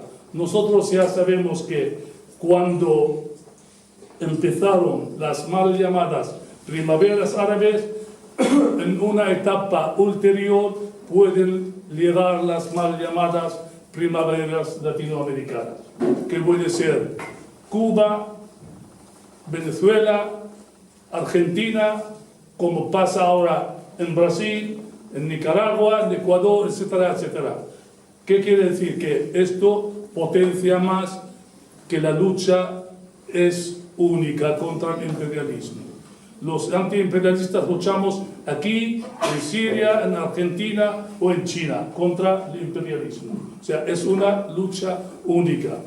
Lo que pasa es que a nosotros nos ha tocado hasta el momento la peor parte, porque ustedes saben que yo ya he hablado aquí que la trilogía del imperial sionismo, y aquí ya metimos el sionismo porque el que fue ya prácticamente la ingeniería de preparar todo esto hace decenas y cientos de años. Entonces, ellos ya siempre han tenido muy claro, para dominar este mundo hay que tener tres cosas fundamentales, y los están utilizando en estos momentos. El capital, el que tenga el capital, que tenga los medios de comunicación, la media, y que tenga los políticos a su servicio, ya puede dominar el mundo y sin que esté presente. Los modos de colonialismo antiguo más o menos se han difuminado. Ahora no hace falta que vengan con los ejércitos. Ellos ya hacen guerras, se matan entre sí los que ellos arman, etcétera, etcétera. Te traen mercenarios, te traen terroristas del mundo entero, tal como hicieron en Siria, porque Siria fue una cosa realmente única en la historia. No se conoce antecedente de tal magnitud que te traigan cientos y cientos de miles de terroristas de 80 o 90 o 100 países del mundo, y lo financian ellos, lo entregan, los entrenan, les arman y encima les llama una revolución. ¿Revolución de qué? O sea, la primera vez que en la historia existe una revolución que la financia el imperialismo, la entrega el imperialismo. Sus componentes tienen seguridad social en el Estado sionista del apartheid, ¿sabes? Tienen una financiación de los países del Golfo Arábigo, de Arabia Saudita, Qatar y los Emiratos, según reconoció el mismo Hamad bin Jassim, que era un primer ministro y ministro de Exterior de Qatar, que les costó más de 137.000 millones de dólares. Además, una revolución que igual en Siria hicieron, de comprar, de pagar a soldados, a oficiales, a ministros, a primer ministro, que le pagaron 50 millones de dólares para que fuera con ellos. ¿Me entiendes? O sea, lo mismo intentaron ahora en Venezuela. Querían que se adhieran unos militares, comprarlos como sea. De la misma manera, empezaron con una guerra propagandística sin fin. Todavía siguen haciendo. Empezaron con unos bloqueos, unos embargos y unas sanciones que en el caso de Siria no datan de ahora del 2011 o del 2005, sino ya desde los años 1962-63, cuando se hizo la revolución del 8 de marzo, el Partido Baas Árabe Socialista, y que vieron que aquí viene algo diferente, que ya no pueden dominar ellos. Porque antes en Siria quisieron dominar, hicieron varios golpes de Estado y siempre se miraba a la ayuda americana. Yo me acuerdo que mandaban allí sacos de arroz y de harina y esto llenos de gusanos, y lo llamaban ayuda americana para el pueblo sirio.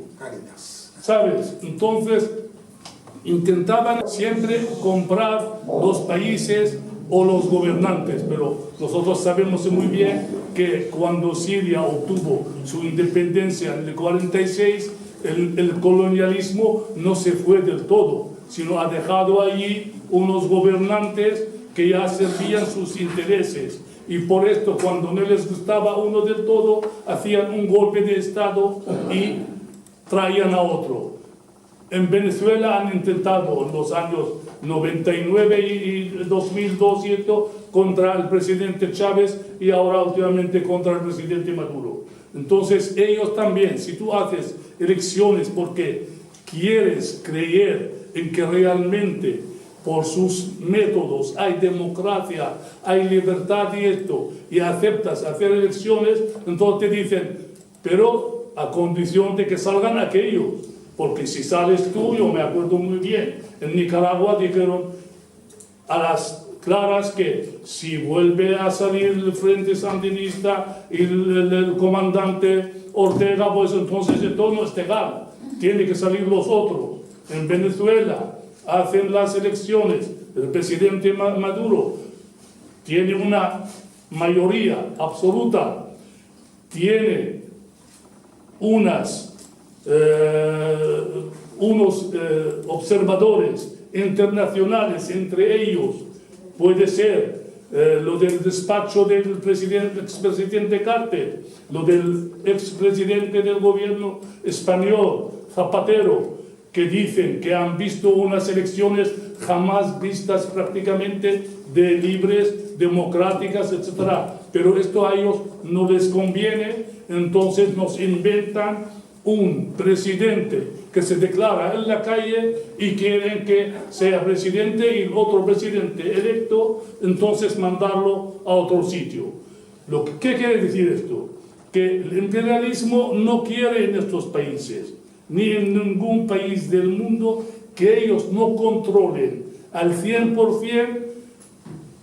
Allí no puede haber ni democracia, ni libertad, ni derechos humanos, sino que lo preguntan a los libios, a los iraquíes, que nos lo preguntan a nosotros en Siria, que lo pregunten a los yemaníes, etc.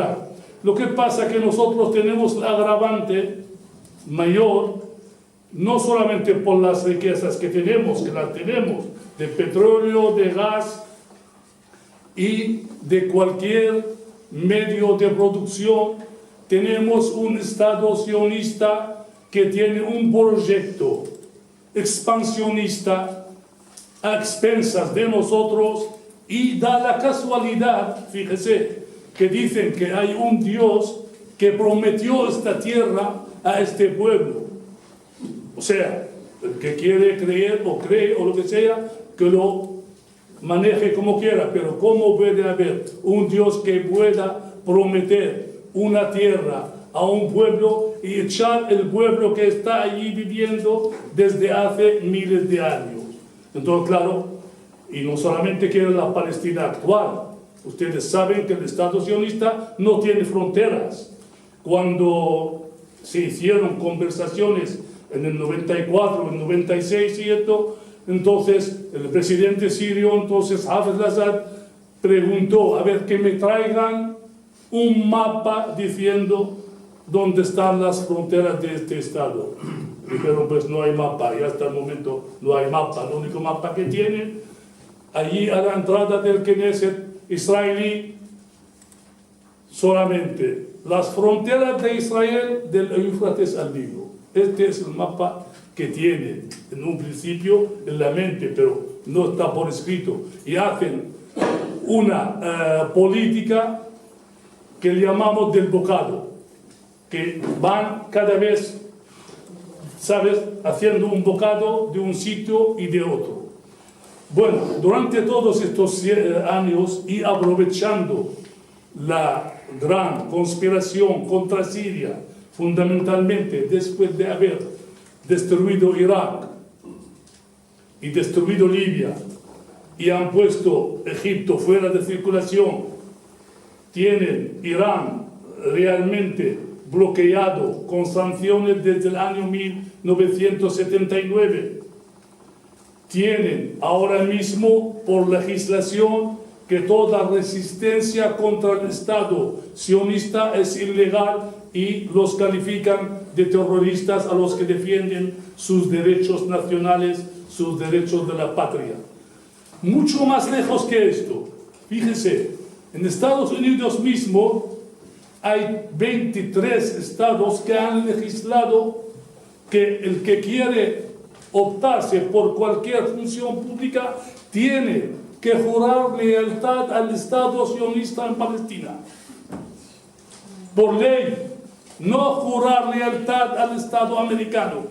Tú puedes criticar a Estados Unidos lo que quieras, decir lo que quieras de ellos, pero del Estado sionista en Israel, lo que llaman ellos Israel, esto no puede ser. En 26 estados está legislado. Incluso echaron algún que otro maestro, profesor o lo que sea de su trabajo que no quería jurarlo. O sea, esto jamás visto esto. Aparte hay 16 estados que están estudiando para aplicarlo y quedarán solamente 13 estados esperando a ver qué pasa. Fíjese hasta qué punto el dominio del capital de los Rothschild, Rockefeller, etcétera, etcétera, domina el mundo en el mismo Estados Unidos y han hecho el Estado sionista en Palestina a imagen y semejanza de lo que hicieron en Estados Unidos en su día cuando llegaron los que de Europa querían descansar de ellos, los que llevaban para allí, irlandeses, ingleses o galeses o lo que sea. Allí cada uno hacía cogía una Biblia o un Antiguo Testamento y hacía una iglesia y los que iban tras de él. Lo mismo han hecho ahora en Palestina. Los indígenas que vivían allí, según la historia, algunos historiadores, que han podido matar a más de 65 millones para hacer su gran Estados Unidos. Una cosa también para la historia, nunca se sabe, nosotros sabíamos de todo esto, las películas de cowboy o vaqueros que llaman, cortando cabelleras y matando esto y poniendo al indio, al nativo, como si fuese el delincuente, ¿me entiendes? Y encima, en Canadá mismo, hace unos años quedaba una reserva y el gobierno, para echarlos de allí, ¿qué hizo? Confiscar la tierra esta y hacerla un campo de tiro para artillería y para tanques. En Palestina han hecho lo mismo. Han venido en los años 1897, cuando se hizo el primer congreso sionista en Basel, no llegaban ni al 2% de la población en Palestina.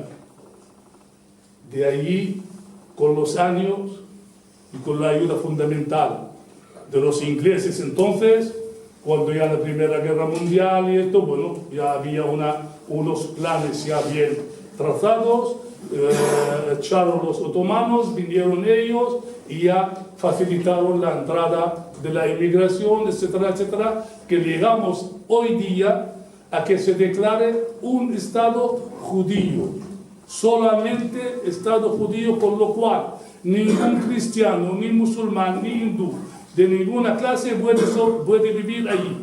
Todos tienen que irse de ahí. O sea, un Estado totalmente religioso. Y con esto, por esto, han hecho las presuntas primaveras árabes para hacer mini estados, mini taifas, mini emiratos en los demás países árabes, para que ellos al final luego serán los amos y son la mayoría.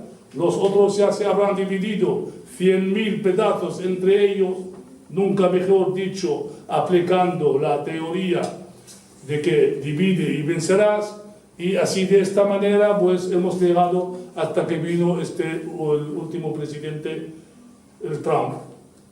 ¿Y qué quiere hacer el Trump? Ahora resulta que ya reconoce que su capital es Jerusalén, Al-Quds, que todas las resoluciones de la ONU reconocen que es una ciudad para las tres religiones y para un supuesto Estado palestino que la dividirán entre un Estado y otro Estado, cosa que realmente aquello solamente existió para ponerlo en las resoluciones, pero lo real solamente existirá un Estado. Los palestinos no va a quedarse ninguno dentro de la tierra ocupada. Y ya están hablando ahora de lo que se llama el acuerdo del siglo, o como quieras llamarlo, de alguna manera los palestinos fuera. Echarán algunos para lo que queda de Gaza, incluso para el Sinaí. Jordania, la orilla occidental, con sus colonias, se puede anexionar al Estado sionista. Los demás les harán un Estado, ¿sabes? Los harán un Estado y desaparecerá el Estado jordano en sí. O sea, Jordania tal como es, desaparecerá. Le harán un mini Estado ya cerca de los lugares santos donde realmente vivía y convivía y eran la familia al-Hashem, de la cual desciende la familia real jordana, que eran los guardianes de la Meca, el árabe Shurafa Mecca. O sea, y de aquí viene el nombre de sheriff en Estados Unidos. Actualmente el sheriff es el que velaba por la seguridad y por la paz en una zona determinada. Entonces, habrá un movimiento, pero total, de todo lo que hay, insistiendo en que Siria, tal como está ahora, pues nos viene el señor Trump y dice, no, es que los altos del Golán son de Israel, pertenecen a este Estado sionista. Claro, Trump, pues mira, como si quisiera regalarles California o cualquier otra parte de Estados Unidos, pero ¿quién es para regalarles una parte de Siria?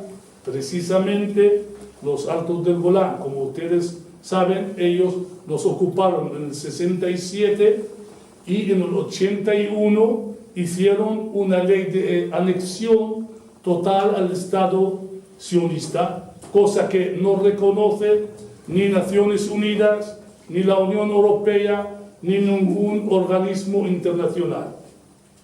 Con lo cual, ellos, el señor Trump, pues mira, quiere dar por, como dicen, pues mira, aquí yo soy el que manda, soy el que gobierna, hago lo que me da la gana y a ver quién se puede ponerme en contra. Pues los demás, los europeos, han dicho, no, nosotros no podemos reconocer que los altos del Golán son parte de este territorio ocupado, pero solamente de palabra, porque al fin y al cabo no pintan para nada. Entonces, lo único que pinta para esto es la resistencia nuestra, la resistencia de Siria, la resistencia en el Líbano con Hezbollah, la resistencia palestina, la resistencia de Irán, y con la ayuda de Rusia y con la ayuda de China, los países del BRICS y los países latinoamericanos amigos nuestros, como Venezuela, como Cuba, como Nicaragua, como Ecuador, que siempre han dicho que ellos reconocen estos derechos del pueblo sirio y del pueblo palestino, y de aquí nadie puede hacer nada más.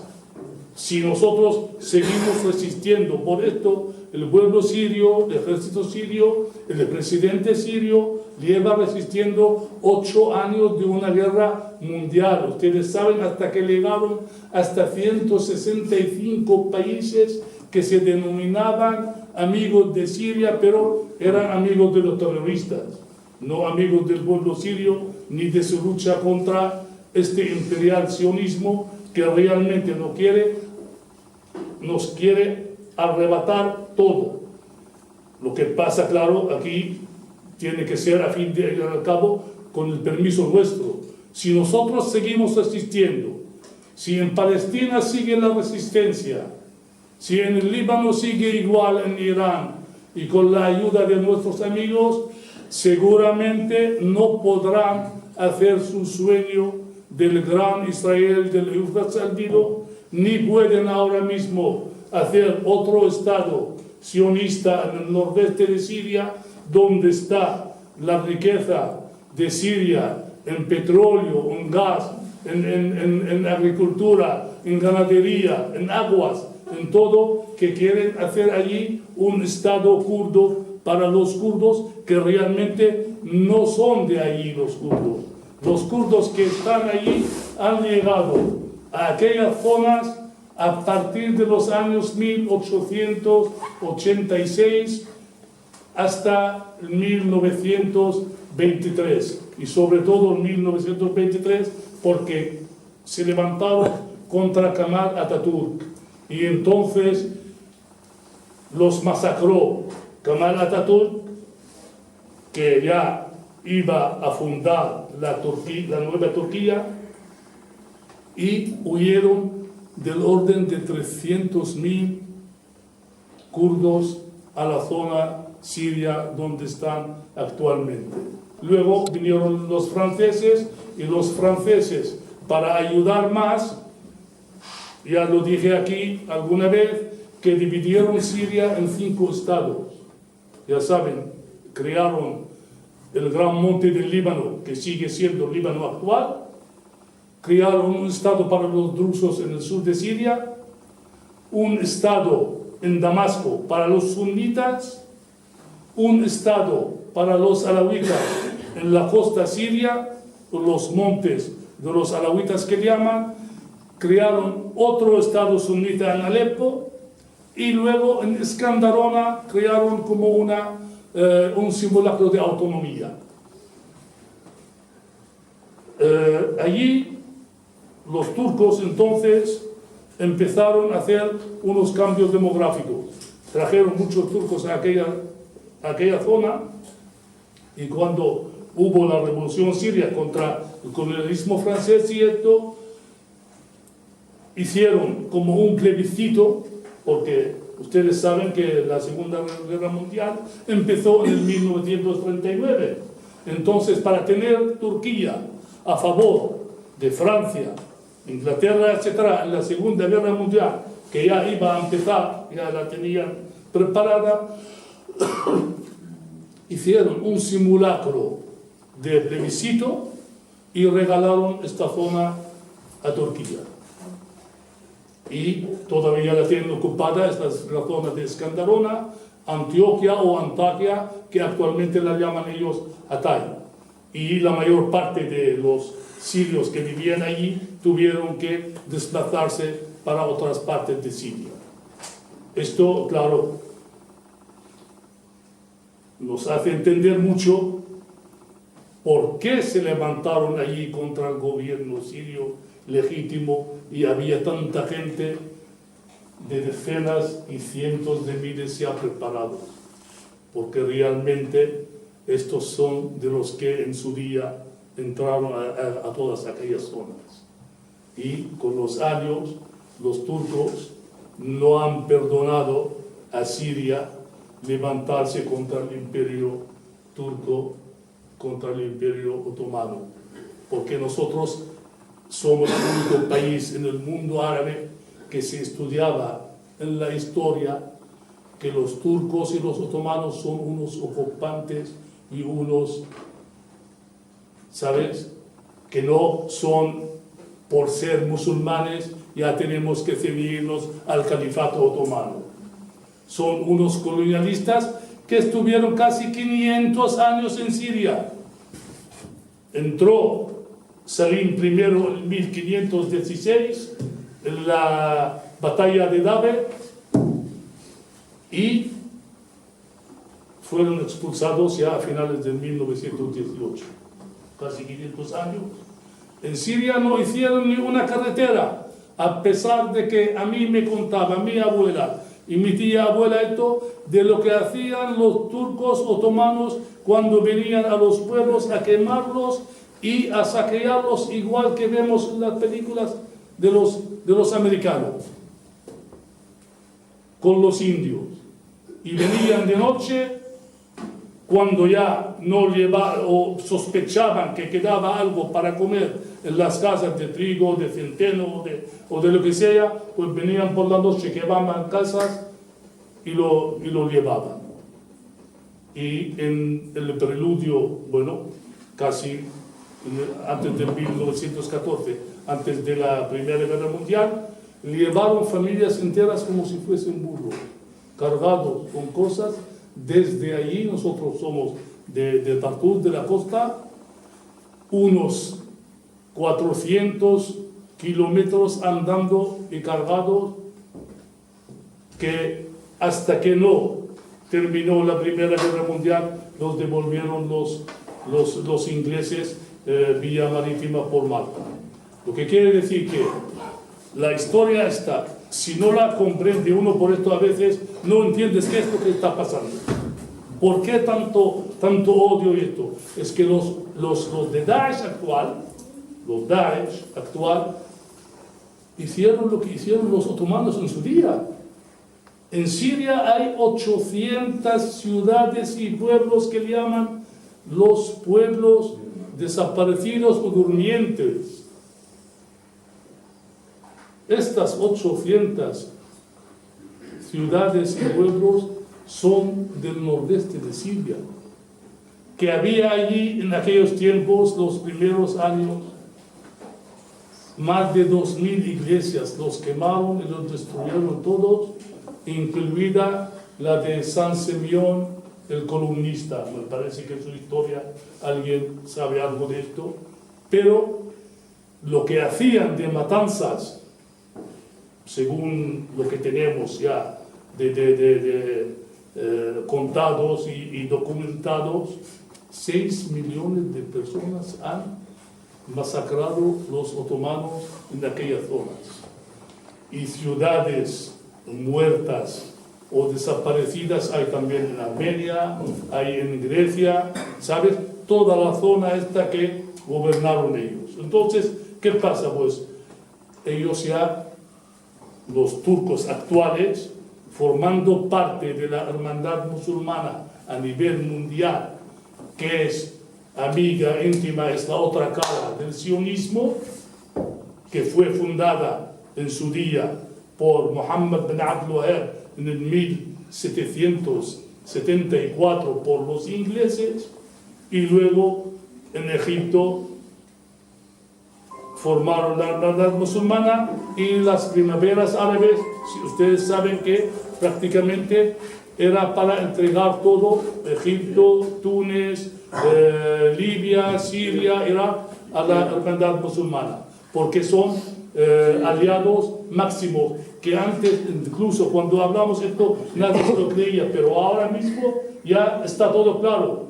Los saudíes, los cataríes, los emiratos y esto, pues más o menos pues van totalmente de la mano con los sionistas. O sea, ha quedado claro, clarísimo. Entonces, todo esto, ¿por qué se ha hecho? Porque nosotros abogamos por un panarabismo. Si realmente se unieran todos los países árabes, ¿qué es lo que puede representar? Yo solamente daré unas cifras. Si se unieran los países árabes, seremos 385 millones de personas. Seremos el tercer país después de China y la India. Tendremos una extensión de terreno de más de 13 millones de kilómetros cuadrados, solamente superados por la Federación Rusa. Tendremos costas con el Mediterráneo, el Mar Rojo, con el Océano Índico y el Océano Atlántico. Es una situación, ustedes ya pueden darse cuenta de lo que es todo esto. Si solamente, fíjese, 80.000 hectáreas sembradas en Sudán dará alimento para todo el mundo árabe y sobra. Tendremos prácticamente millones y millones de ganado, tanto de terneros como de corderos, etc. Una capacidad para producir electricidad para el mundo entero. Si solamente en el Sahara de Libia pusieran para energía solar, habría energía para dar al mundo entero. Tendremos más de 9.000 aviones de combate y otros 9.000 de helicópteros. ¿Sabes? Unos 51.000 blindados y coches militares. Otros 5.000 tanques, etc. O sea, claro, por esto en su día ya se hizo el complot para ocupar el mundo árabe, porque los ingleses, franceses y los imperialistas en general ya lo sabían esto. Si esta gente algún día llega, se liberan y se unen, pues es un peligro para el imperialismo. ¿Qué hicieron? Pues hicieron sus planes para llegar a lo que estamos ahora. Y entonces, entre todo esto, el coste de lo que es la primavera árabe, que llaman, nosotros yo ya digo que es un infierno, pero un infierno cerrado, ¿sabes? Con todas sus cosas. Lo que pasa que entre Siria, Irak y Yemen produjeron más de 1,4 millones de refugiados. No todos los que dicen ellos refugiados son refugiados. 8 millones de desplazados y 1,5 millones entre muerto y herido. Destruyeron infraestructura por 900.000 millones de dólares. Para que tengan en cuenta lo que supone esto, el presupuesto de la República Árabe Siria de este año son 13.000 millones. La destrucción son 900.000 millones. Luego, las pérdidas del Producto Interior Bruto del mundo árabe, 640.000 millones. Otros 300.000 millones ellos los gastaron en armar y traer terroristas, mercenarios, etc. 1.200.000 millones gastados para corrompir los estados del mundo árabe. 70 millones de árabes por debajo de la línea de la pobreza. 70 millones. 14 millones y medio de niños sin poder ir a la escuela. Y desde el 2011 la pobreza aumenta el 60% cada año.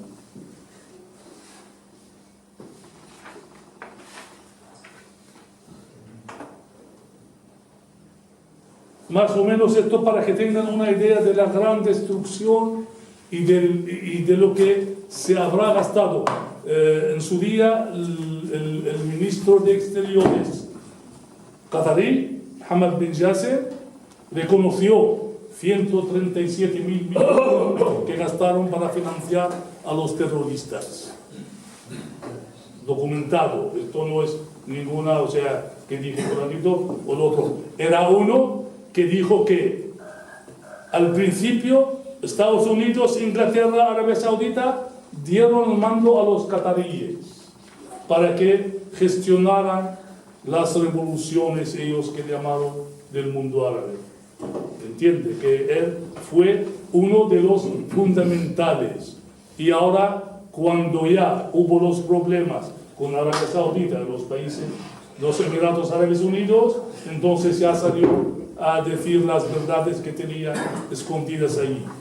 Entonces, entre una cosa y otra, realmente nos queda la resistencia, nos queda que todo el mundo libre, todo el mundo que realmente cree en la paz, todo el mundo que tiene que ser solidario entre nosotros, tanto árabes como latinoamericanos, como el resto del mundo, tenemos que luchar juntos, no perder de vista el imperialismo ni un momento, porque el imperialismo no duerme.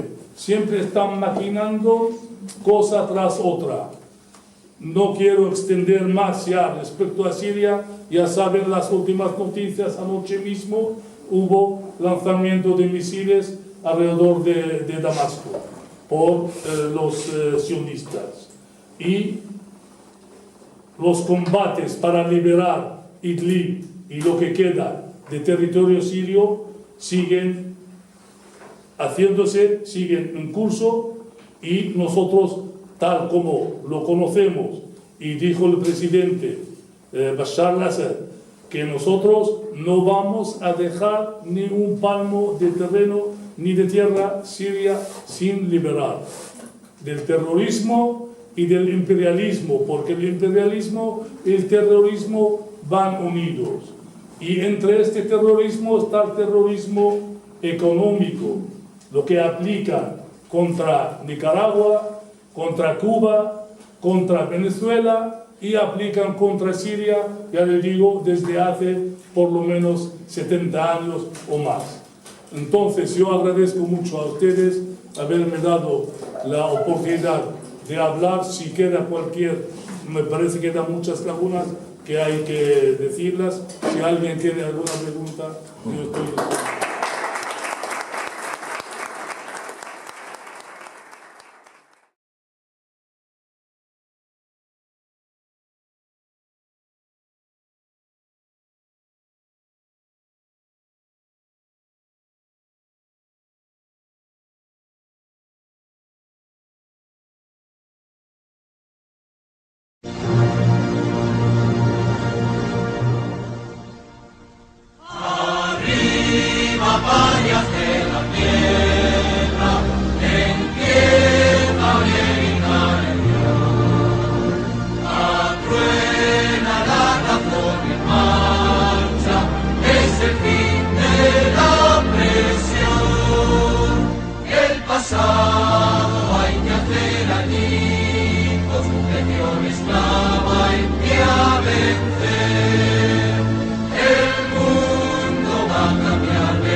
lucha